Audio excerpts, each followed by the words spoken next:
नमस्कार दोस्तों, कैसे हैं आप सब। आई होप स्वस्थ होंगे, खुश होंगे और लाइफ में आगे बढ़ रहे होंगे। मैं हूं रचना और आपका स्वागत करती हूं डिवाइन पावर बाय आर्य रचना में। अगर आप इस चैनल पे नए हैं तो इस चैनल को सब्सक्राइब कर लें। इस चैनल पे आपको डिवोशनल आध्यात्मिक रिलेटेड कंटेंट मिलेंगे। आजकल हम पाठ कर रहे हैं दुर्गा सप्तशती का, जिसमें आज हमने 12वां अध्याय का पाठ करना है। तो माता का नाम लेके हम पाठ की शुरुआत करते हैं। जय माता दी। देवी चरित्रों के पाठ का महात्म्य। ध्यान। मैं 3 नेत्रों वाली दुर्गा देवी का ध्यान करता हूँ। उनके श्री अंगों की प्रभा बिजली के समान है। वे सिंह के कंधे पर विराजमान भयंकर प्रतीत होती हैं। हाथों में तलवार और ढाल लिए अनेक कन्याएं उनकी सेवा में खड़ी हैं।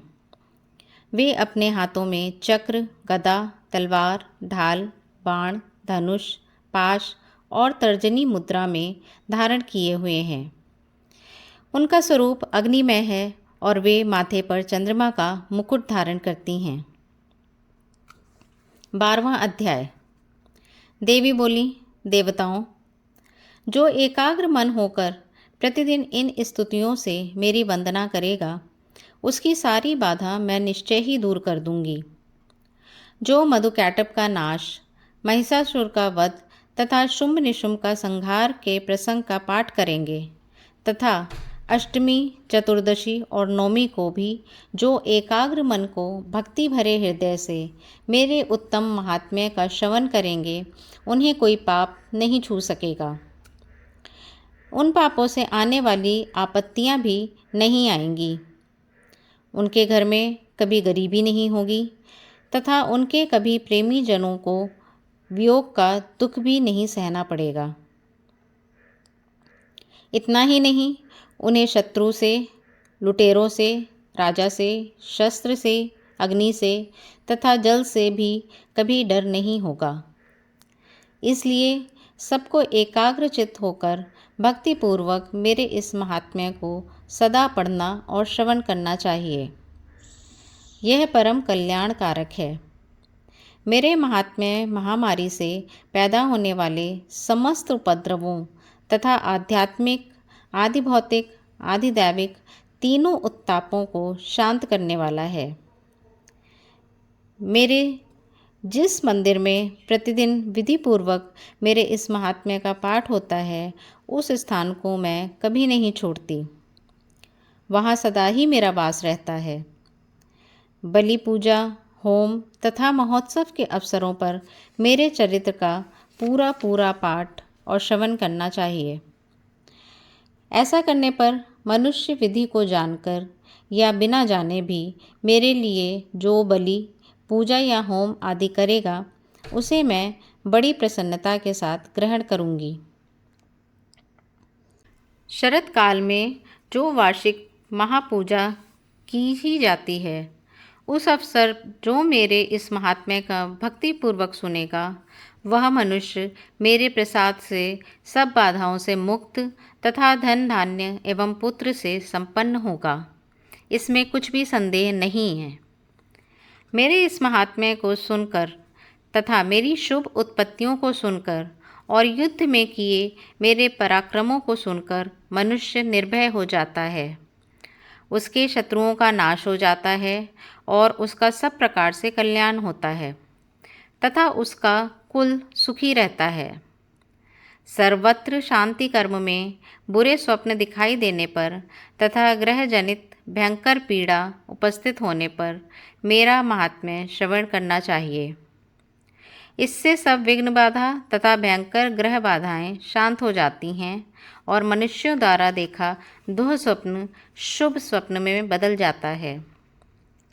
बाल ग्रहों से पीड़ित हुए बालकों के लिए यह महात्म्य शांतिकारक है तथा मनुष्यों के संगठन में फूट हो जाने पर यह अच्छी प्रकार मैत्री कराने वाला होता है। यह महात्म्य सारे दुष्ट जनों के बल का नाश करने वाला है।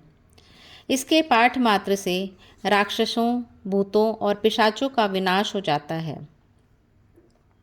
मेरा यह सब महात्म्य मेरे सन्निधान की प्राप्ति कराने वाला है।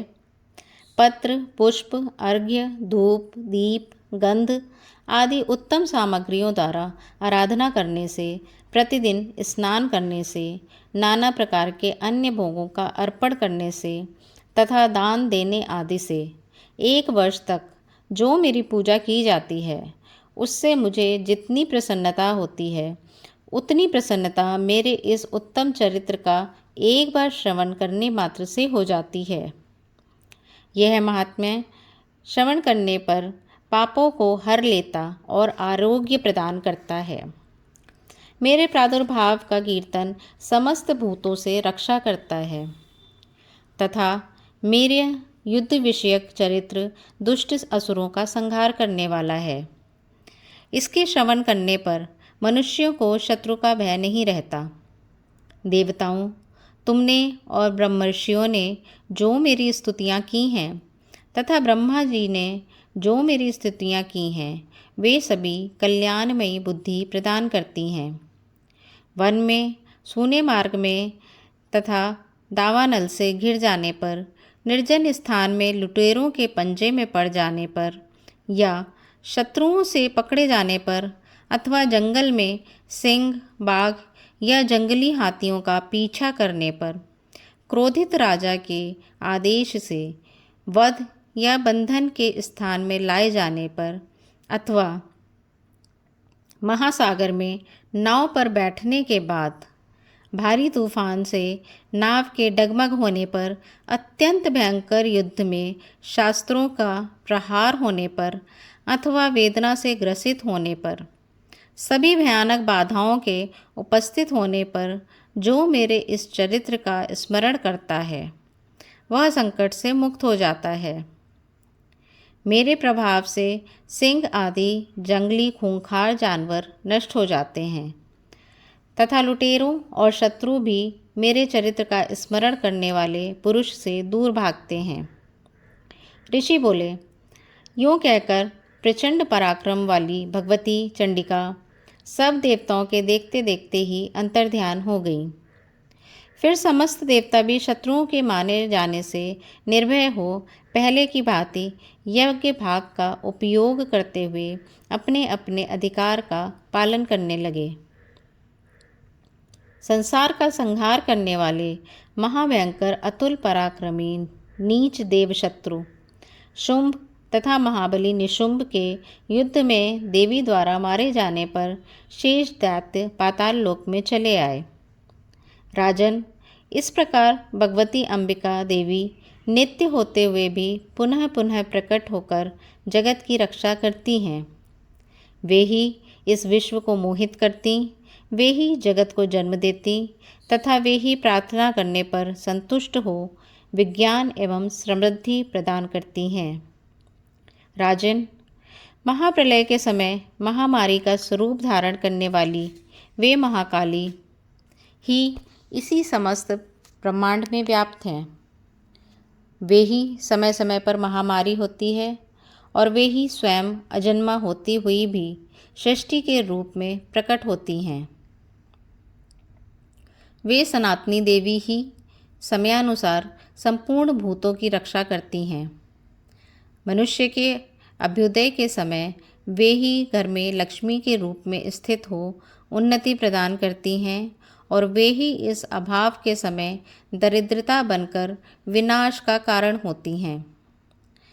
पुष्प, धूप और गंध आदि से पूजन करके उनकी स्तुति करने पर वे धन, धार्मिक बुद्धि तथा उत्तम गति प्रदान करती हैं। इति फल स्तुति नामक 12वां अध्याय समाप्त। तो दोस्तों, हमने इस अध्याय में ये पढ़ा कि देवी की स्तुति करने से और सिर्फ उसके श्रवण मात्र से ही हमारे बहुत सारे कष्ट दूर हो जाते हैं, हमारे बहुत सारे पाप नष्ट हो जाते हैं। तो अगर आपके पास दुर्गा सप्तशती को पढ़ने का समय नहीं है तो आप रोज़ थोड़ा थोड़ा करके इसके अध्यायों को सुन भी सकते हैं।